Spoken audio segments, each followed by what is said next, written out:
మొగల్తూరులోని aqua food processing యూనిట్లో జరిగిన ప్రమాదంలో 5గురు మృతి చెందడం ఉద్రిక్తతకు దారితీసింది. దీన్ని తీవ్రంగా పరిగణించిన సీఎం బాధితులకు పరిహారం ప్రకటించారు.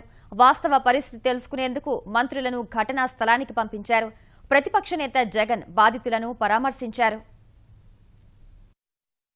పశ్చిమ గోదావరి జిల్లా మొగల్తూరులోని ఆక్వా ఫుడ్ ప్రాసెసింగ్ యూనిట్లో ట్యాంక్ శుభ్రపరుస్తూ 5గురు కార్మికులు మృతి చెందారు. రొయ్యలు శుభ్రపరచగా వచ్చే వ్యర్థాలను నిల్వ చేసే ట్యాంకులోకి తొలుత 3 దిగి కుప్పకూలిపోయారు.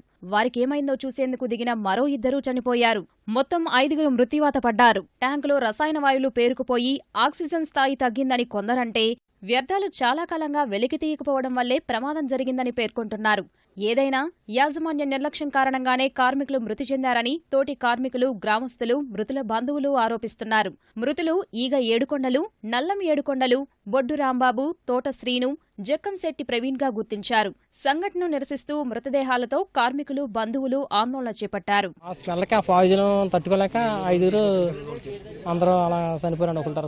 ప్రమాద విషయం తెలుసుకున్న వెంటనే పశ్చిమ గోదావరి జిల్లా కలెక్టర్తో ముఖ్యమంత్రి ఫోన్లో మాట్లాడారు. సహాయ చర్యలు చేపట్టాల్సిందిగా ఆదేశించారు.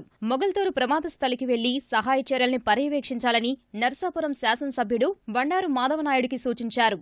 ఘటనా స్థలికి వెళ్లి సహాయ కార్యక్రమాల్లో పాల్గొనాలని మంత్రులను పురమాయించారు. శాసనసభ నుంచి ఎప్పటికప్పుడు సమాచారం తెలుసుకున్న సీఎం తగిన ఆదేశాలిచ్చారు. ప్రమాదంలో మృతి చెందిన వ్యక్తుల కుటుంబాలకు పరిహారం ప్రకటించారు. ఒక్కో కుటుంబానికి యాజమాన్యం నుంచి 15 లక్షలు, ప్రభుత్వం నుంచి 10 లక్షలు, మొత్తం 25 లక్షలు ఇచ్చేందుకు ఆదేశాలిచ్చారు. ఆనంద్ ఆక్వా ప్రాసెసింగ్ యూనిట్ మూసేస్తున్నట్టు ప్రకటించారు.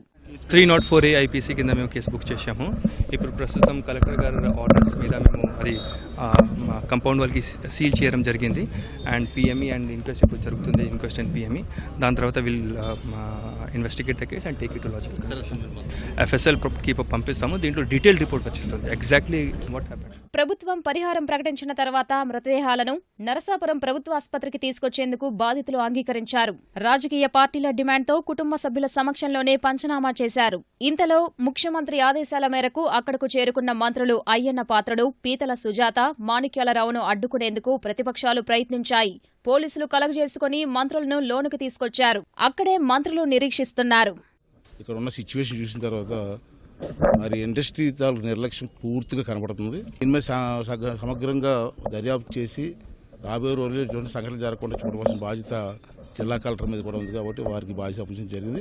మనకి అభివృద్ధి చేయడానికి కానివ్వండి, లేదా మన బిడ్డలకు ఉపాధికి అవసరం.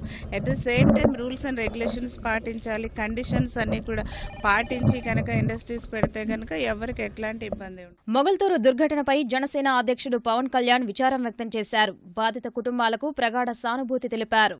కానీ కాలుష్యం రాకుండా, ప్రమాణాలు పాటించకుండా ఇలాంటి పరిశ్రమలు చేసినప్పుడు ఖచ్చితంగా వాటికి లైసెన్స్ ని క్యాన్సిల్ చేయాల్సిన అవసరం అయితే ఉంది. ఇలాంటి చేసుకుంటే బేసిక్ గా ఏ పరిశ్రమ స్టార్ట్ చేసేటప్పుడు కొన్ని పొల్యూషన్ మెజర్స్ ఉంటాయి. మీరు ఇలాంటివి ఖచ్చితంగా ప్రమాణాలు పాటించుంటాయి. ఇప్పుడు పొల్యూషన్ కంట్రోల్ బోర్డు బాధ్యత అది.